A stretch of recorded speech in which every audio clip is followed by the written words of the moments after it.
a huge fan of recycling and reusing materials. It's such a shame when things go off to landfill and are just thrown away.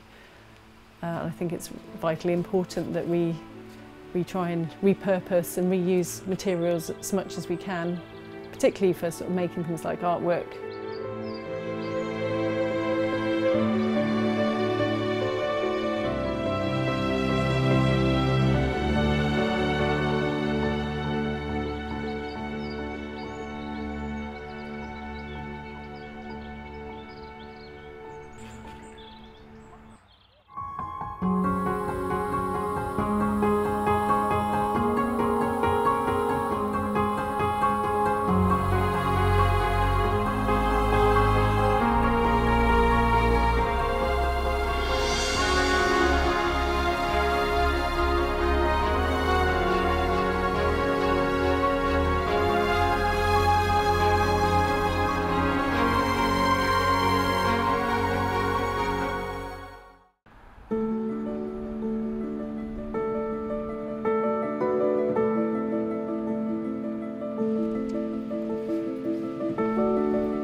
Hello, I'm Celia Smith.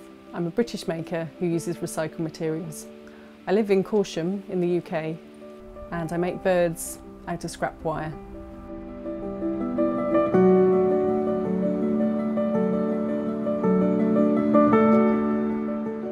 I became a maker who uses recycled materials just because I love using old bits of metal. I've always had a thing about old bits of wire, and I think that comes from growing up on a farm where there was lots of scrap around. It was really easily available to use. When I was at school, I was introduced to an artist who made sculptures out of wire. Her name was Sophie Ryder, and I was really inspired by her work. And so I went home after seeing her work and looked around the farm to find materials that I could use. And I found old bits of wire, old bits of wire netting, and I set about trying to make a sculpture myself using those materials. I then went on to do a degree in sculpture, and on my degree I used lots of different materials and was introduced to more traditional ways of making sculpture, like carving and casting. But I found towards the end of my degree I went back to using simple materials just because I like the simplicity of finding. I see the wires very much like making a drawing, and so when I see old bits of wire, I select it because I like the texture or the aging on it. So all the colours of it from if it's an old piece of cable. So I'm looking for the lines and the colours, and recycled wire kind of gives me that.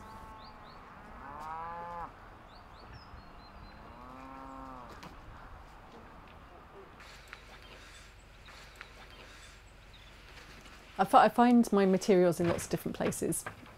So I can buy wire from scrap yards. So that's coming from old electrical wires, old telephone cabling, lots of different types of wires that I'll find at a scrapyard, and I often buy that by weight. And then sometimes I get people send me wire, so really kind people who might have collected wires over the years for I don't know what reason, but they decide to collect wires and then send them to me. So I once got a whole box full of old ring binder wire from sort of someone who worked in an office, and they were clearing out some books and they ripped all the ring binding wire off and then posted it to me, which was lovely.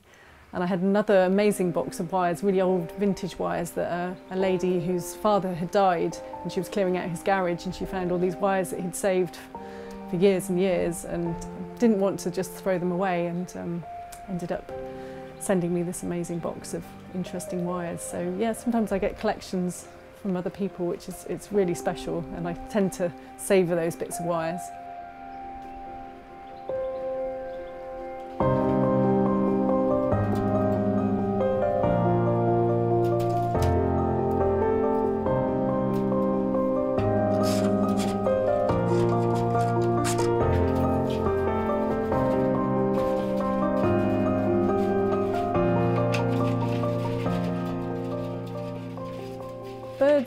are the main theme of my work, mainly because I love birds. So from a very young age, I was brought up on a farm, and I used to have a chicken hospital as a child. I used to take the chickens which weren't very well, or the chicks, and I used to nurse them back to health. I also had a pet sparrow for a while that I'd found. It had fallen out of its nest as a chick, and I kind of reared that to being an adult, and it kind of lived in my bedroom for quite a while. So I've always had an affinity with birds and a fascination with birds. And so when I left my university degree, or graduated from my university degree, I went back to my parents' farm, and rather than making quite abstract sculptures, which I had been doing on my degree, I started looking at what was around me, and immediately the sort of chickens took my fancy, and I made some chickens out of wire. And it kind of went from there. I love drawing, and there's so many different types of birds in the world, and I'm always kind of inspired by drawing the birds, and I just seem to move on to the next one. I don't feel the need to change my subject. And I think the wire really suits the birds as well. It has that kind of fragility and movement in it, which I think suits the birds as well.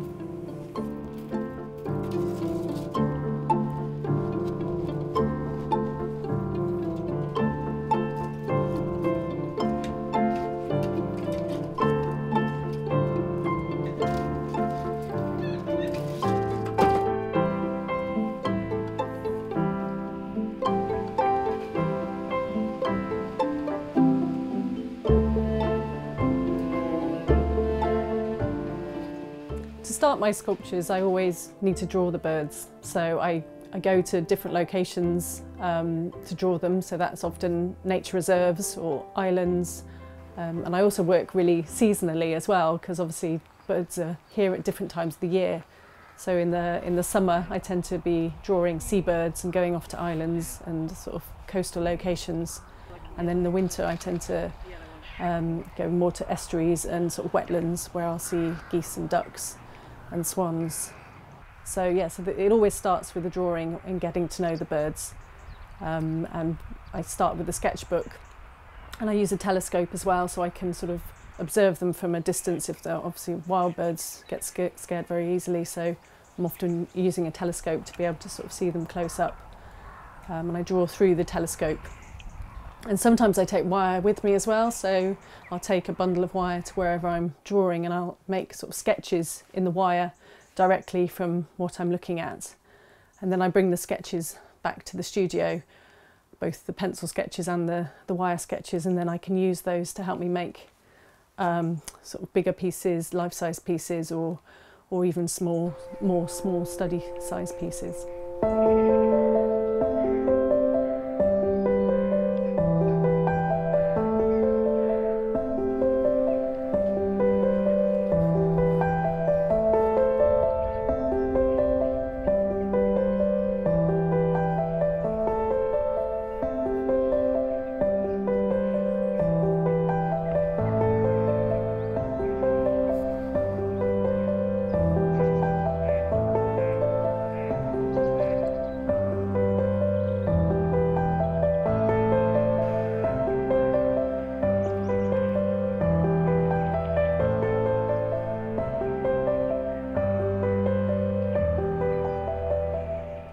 In a way, and I often feel guilty about sort of making things out of new wires. I much prefer making things out of wire which is kind of already had a use as a fence or as a telephone cable. It feels a far better use to reuse something rather than buying new.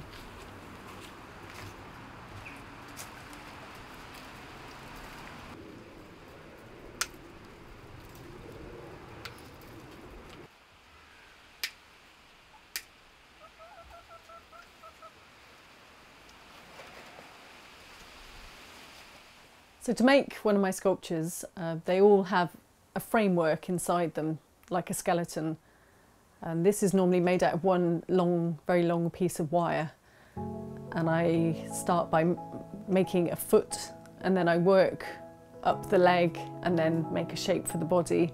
And then I go back down again, down another leg, and I kind of weave the wires, I guess, backwards and forwards, making a loop for the body and then going down and making another sort of piece for the foot until I have sort of 2 legs and a shape for the body.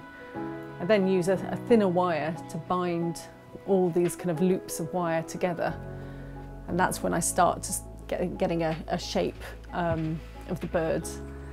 And all the time I'm using my sketches to sort of influence the shape that I'm making, so I know what sort of shape the body is and how long the neck is and how long the beak is, so I'm always referring back to my original sketches of the birds.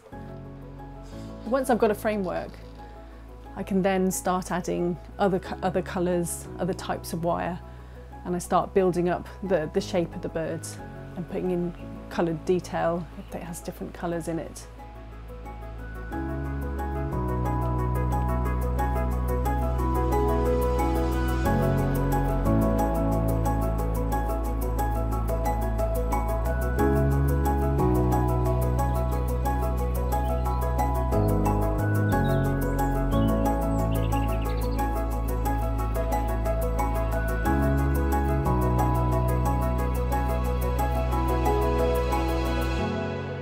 So the type of artwork that I make, I see it as drawing, all as drawing. So though it's sculpture, a lot of the pieces are 3-dimensional, I see that the actual, each piece, whether it's 3D or flat, is a drawing, even in wire.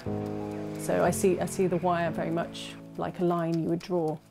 And I also print with the wire and put it back onto paper, so it does become a drawing in the end. But yeah, I see it all as drawing. That's how I describe my work.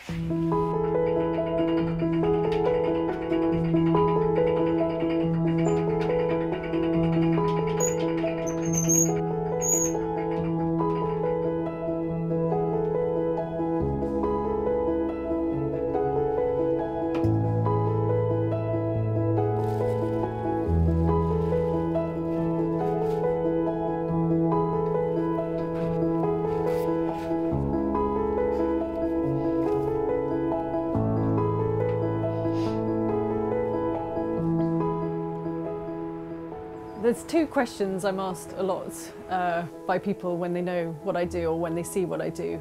And one of them is, does it hurt my hands? And the other one is, how long does it take you to make one of your sculptures? And the first question is very easy to answer. No, it doesn't hurt my hands. But the second question is really hard to answer because there is no answer really, because every sculpture is different. And every sculpture or drawing can take a different amount of time, even if I'm making the same sort of thing.